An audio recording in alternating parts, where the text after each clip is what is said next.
હવે એની સાથે જો તમને પણ શરદી થઈ ગઈ છે અને ખાંસી આવવાની શરૂઆત થઈ ચૂકી છે તો તમે આ ઉપચારો પણ કરી શકો. દર્શક મિત્રો, ખબર છે .com પરથી હું દ્રષ્ટિ આપ સૌનું સ્વાગત કરું છું.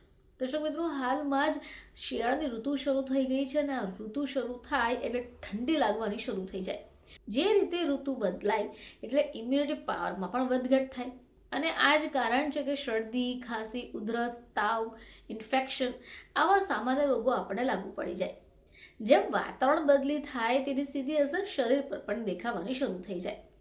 હવે ઠંડીની આ મોસમ શરૂ થઈ ગઈ છે અને આપણને શરદી, ખાંસી જેવી સમસ્યાઓ શરૂ થઈ ગઈ હશે.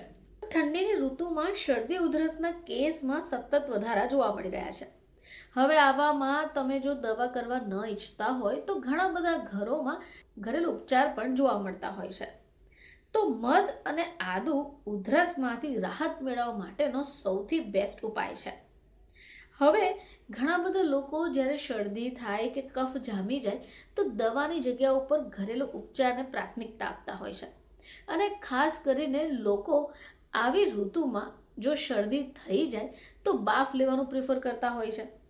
હવે એની સાથે જો તમને પણ શરદી થઈ ગઈ છે અને ખાંસી આવવાની શરૂઆત થઈ ચૂકી છે તો તમે આ ઉપચારો પણ કરી શકો, જેમ કે મધ અને આદુ. તો દર્શક મિત્રો, મધ અને આદુ તમને ઉધરસમાંથી રાહત અપાવશે, કારણ કે આદુ એન્ટીબેક્ટેરિયલ હોય છે અને એની સાથે એની અંદર એન્ટી ઇન્ફ્લેમેટરી ગુણો પણ રહેલા છે. હવે આ જે તત્વો આદુની અંદર રહેલા છે એ તમને કફમાંથી રાહત અપાવે છે. હવે જ્યારે તમે આદુના રસની સાથે મધનો ઉપયોગ કરો છો તો એ પણ શરીર માટે ફાયદાકારક છે, કારણ કે આ જે મધનું તમે સેવન કરી રહ્યા છો એ મધ તમારા ગળાને આરામ પહોંચાડશે અને સાથે સાથે એન્ટી એલર્જીક પણ છે, જેથી તમને અન્ય કોઈ તકલીફ પણ નહીં થાય. હવે આની સાથે મધ તમારા રોગપ્રતિકારક શક્તિમાં પણ વધારો કરશે. હવે જેમને પાચન સંબંધિત સમસ્યા હોય તેમને માટે પણ આ આદુનો રસ અને મધ ખૂબ ફાયદાકારક છે, કારણ કે એનાથી પાચન સુધરે છે, બ્લડ પ્રેશરને કંટ્રોલ રાખવામાં પણ તમારી મદદ કરે છે.